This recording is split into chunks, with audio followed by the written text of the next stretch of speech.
নমস্কার বন্ধুরা, কেমন আছেন সবাই? আমার এই চ্যানেলে আপনাদের সবাইকে জানাই স্বাগত। খুব সহজে অল্প উপকরণে চটজলদি কিভাবে পুর পিঠা বা পুলি পিঠা তৈরি করা যায় তা দেখাবো। আমার মা যেভাবে পুলি পিঠা তৈরি করে সেইভাবে তৈরি করলে একটা পিঠাও ভেঙে যাবে না, আর পিঠেগুলো তৈরি হবে একদম নরম নরম। তো পিঠে তৈরি করার জন্য খুব একটা বেশি উপকরণের প্রয়োজন নেই। সামান্য চাল, নারকেল আর চিনি থাকলেই খুব সুন্দরভাবে তৈরি হয়ে যাবে এই পুর পিঠে। আজ আমার মা আপনাদের সঙ্গে শেয়ার করবে কিভাবে পুলি পিঠে তৈরি করে।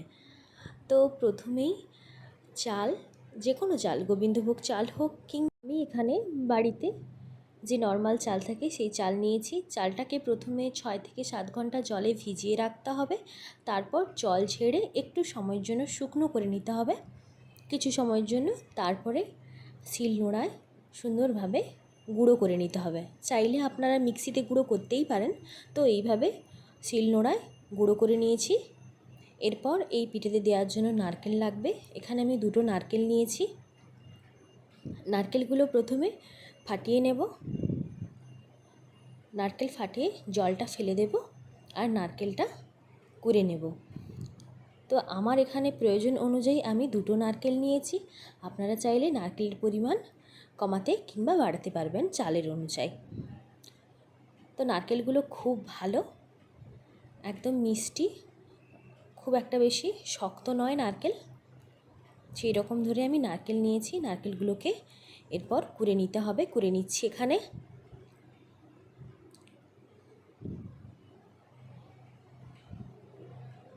তো বন্ধুরা, আমার এই পিঠে পুলি রেসিপি যদি আপনাদের ভালো লেগে থাকে তাহলে প্লিজ আমার এই চ্যানেলটিকে একটু সাবস্ক্রাইব করে দেবেন এবং পাশে থাকা বেল বাটনটি প্রেস করে দেবেন।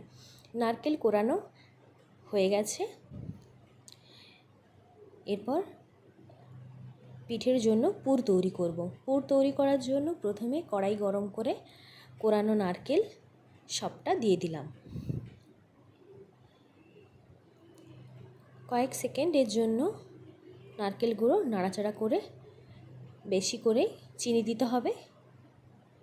2টো নারকেলের জন্য আমি এখানে প্রায় 1 বাটিরও ওপরে চিনি দিয়েছি।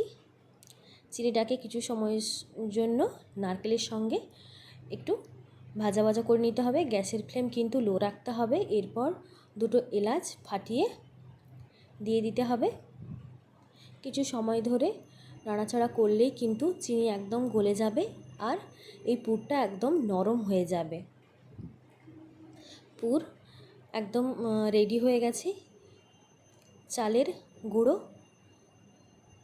গুঁড়োটাকে প্রথমে গরম জল করে মাখিয়ে নিতে হবে। প্রথমে কড়াইতে বেশ অনেকটা পরিমাণই জল গরম করে নিয়েছি।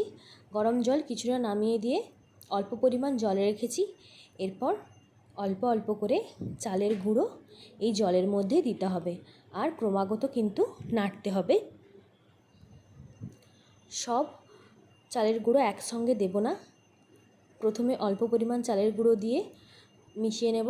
তারপরে আবারও আগে থেকে তুলে রাখা গরম জল দেব এবং চালের গুঁড়ো বাকি যেটা থাকবে সেটা দিয়ে দেব। একেবারে সব চালের গুঁড়ো দিয়ে দিলে বন্ধুরা কিন্তু নাড়তে অসুবিধা হবে। তাই কিছুটা কিছুটা করে জল এবং চালের গুঁড়ো অ্যাড করতে হবে এই মিশ্রণটিতে। মিশ্রণটা কিছু সময় ধরে নাড়তে থাকলেই কড়াই থেকে আপনা আপনি উঠে আসবে। যখন কড়াই থেকে আপনা আপনি উঠে আসবে তখনই বুঝে যাব যে এই মিশ্রণটা একদম তৈরি। মাঝখানে অল্প পরিমাণ একটু লবণও এই গুঁড়োর মধ্যে দিয়েছি। চালের গুঁড়ো আপনা আপনি উঠে আসছে, দেখতেই পাচ্ছেন বন্ধুরা। এই সময় একদম কিন্তু চালের গুঁড়োর ডো রেডি। কিছু সময় একটু ঠান্ডা করে নেব।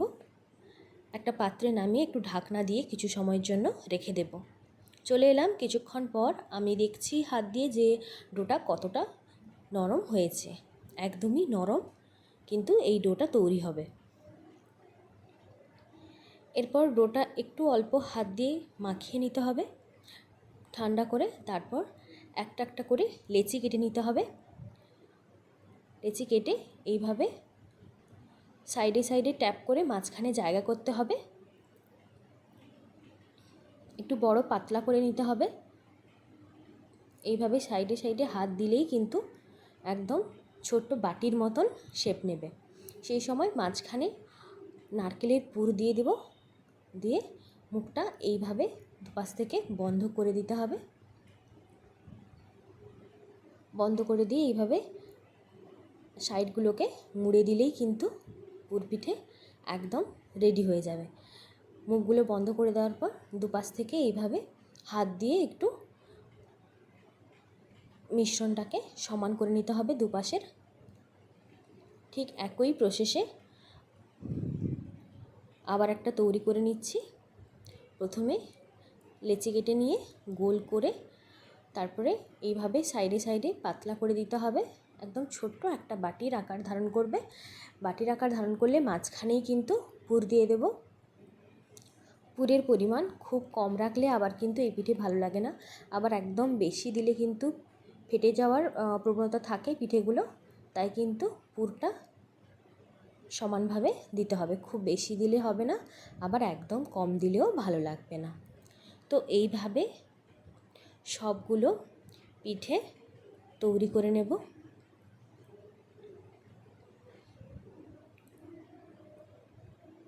এখানে বেশ অনেকগুলো পরিমাণই পিঠে তৈরি হয়ে গেছে। বেশ বড় বড় ধরনের করেছি পিঠেগুলো।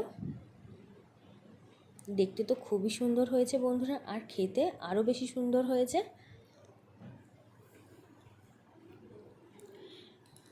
এই পিঠেগুলোকে এরপর ভাপিয়ে নেব। ভাপানোর জন্য এখানে আমি একটা ছিদ্রযুক্ত পাত্র নিয়েছি। অনেকেই এই পাত্রটিতে আবার তেল ব্রাশ করে, কিন্তু না, তেল দিয়েও এমনি ভাপালেও কোনো কিন্তু অসুবিধে হয় না, আর একদম ছিটিয়েও যাবে না। এই যে এইরকম একটা ছিদ্রযুক্ত পাত্র নিয়েছি। এরপর এক এক করে একদম ভর্তি করে সাজিয়ে দেব। একদম কিন্তু আমি ভর্তি করে দিয়েছি, মানে যতগুলো পিঠে তৈরি করেছি এই একবারেই কিন্তু হয়ে যাবে। যেহেতু আমার চালের গুঁড়িটা আগের থেকেই গরম জলে ভালোভাবে আমি সেদ্ধ করে নিয়েছিলাম, তাই খুব একটা বেশি সময় লাগবে না এবং খুব একটা বেশি তাপেরও প্রয়োজন নেই। তাই এইভাবে সবগুলো একসঙ্গে দিয়ে দিয়েছি। এরপর একটা বড় সাইজের হাঁড়ি নিয়েছি, হাঁড়ির ভিতর জল দিয়েছি। জলটাকে প্রথমে ভালোভাবে গরম করে নেব, তারপর ওই পাত্রটা এর ওপর বসিয়ে দেব। বসিয়ে দিয়ে উপর থেকে আরও একটা ঢাকনাযুক্ত পাত্র চাপিয়ে দিলাম। এরপর 10 মিনিট পর পাত্রটা নামিয়ে খুলে দিয়েছি। অনেকটাই গরম এই সময়। আর পিঠেগুলো দেখো বন্ধুরা, একটাও ফেটে যায়নি, খুবই সুন্দর হয়েছে। একটা আমি আপনাদের ভেঙে দেখাচ্ছি, একদম নরম, ভিতরটা বেশ রসালো। কেমন লাগলো আজকের পিঠে জানাবেন।